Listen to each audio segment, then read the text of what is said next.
The US Senate took up the FCC privacy governing the internet service providers this afternoon. It voted, it went against it. But remind us exactly what the privacy rules would have done to ISPs.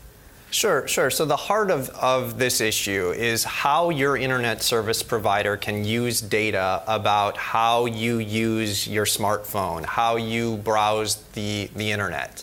And what the FCC's rules from late last year basically did is they said that before your internet service provider, AT&T, Verizon, Comcast, Charter, before they can use that data, they have to ask your permission at the front end. And why that's so bothered the companies, the cable companies, the ISPs, is because the companies that dominate this online ad revenue market, Facebook, Google, they don't have to do that. They don't have to ask for your permission at the front end. And so the ISPs came along and said, this is burdensome, this is unfair. Because the FTC has a very different view on things, and it's more of an opt-out. So it seems as though an opt-out could be on the agenda now for the ISPs. But how likely? It's got voted in the Senate and now has to get through the House. Will this become law? I think it's a very good bet to become law. Most legislation is harder to pass through the U.S. Senate. The Republicans have an even larger edge in the U.S. House of Representatives. They passed this today strictly on a party line basis, with 50 Republicans voting for, 48 Democrats voting against. I think they'll have an easier time in the House, and I don't think there's any doubt that Donald Trump will sign it.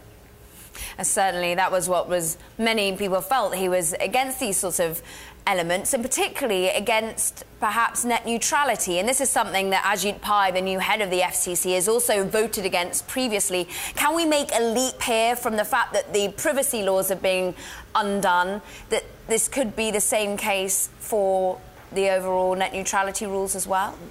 I think net neutrality is certainly the elephant in the room, and that is the next big fight that's coming.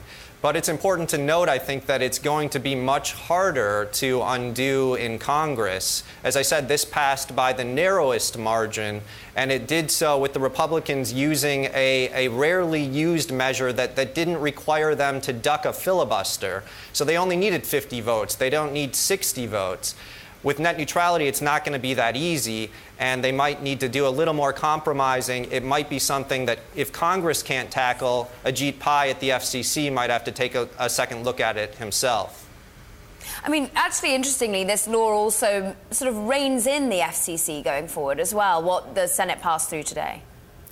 Yeah, arguably, one of the aspects of using this filibuster skipping law is that it prevents the FCC from adopting substantially similar rules in the future. It's not clear what that means because this provision's never been used before. But I think what is likely is the FCC is likely to step back, and it's likely to look to the FTC and to states to step into the gap on filling in the privacy regulation.